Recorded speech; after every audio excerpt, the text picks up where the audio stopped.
النهاردة هنشرح مع بعض الموديل بتاع الشنطة دي. اتمنى انها تكون باينة لانها كبيرة اهي. هنشرح مع بعض الموديل الشنطة دي وهنقول كل تفاصيله وتركاته، وياريت تشوفوا الفيديو بالتفصيل وللاخر لان فيه خطوات تفصيلية لحد اخر غرزة بنشتغلها بشرحها لكم وببين لكم المشاكل اللي بتحصل اثناء الشغل، وبالذات في تقفيل الجوانب لان هي كل الفكرة في تقفيل الجوانب. وبشرح لكم كل المشاكل اللي بتصادفكم لحد اخر غرزة، لان حتى الاخر غرزة بنقفل فيها بتبقى فيه مشكلة بتواجهنا.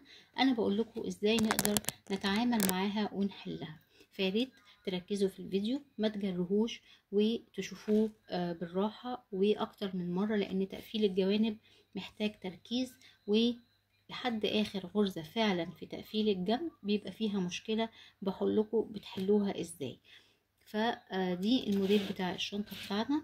انا اتطلب مني واتبعت لي صورته، حاولت ان انا التزم بالمقاس بتاعها اللي في الصورة، يمكن يكون اصغر سطرين 3 بس، يعني تقريبا هي نفس المقاس اللي في الصورة اللي اتبعتت لي. هنقول مميزات وعيوب الشنطة.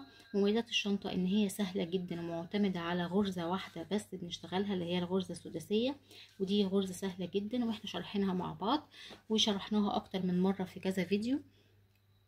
عيبها ان احنا لازم نركز في كيفية تقفيل الجنب لان هو كل الشغل وكل المشكلة في تقفيل الجوانب. عيبها التاني والاهم ان هي بتاخد خرز كتير ويعتبر وزنها من الشنط التقيلة.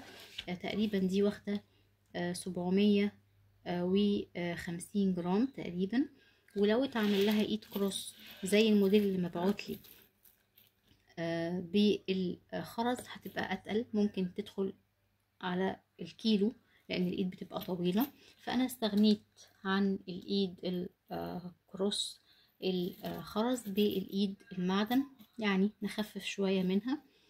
طبعا انا عاملاها بالحجم الكبير، ممكن تعمليها انتي باي حجم انتي عايزاه. كلها عبارة عن سطور، انتي بتقللي او بتزودي في عدد سطور عدد غرز البداية، وبالتالي الحجم بيكبر او بيزيد.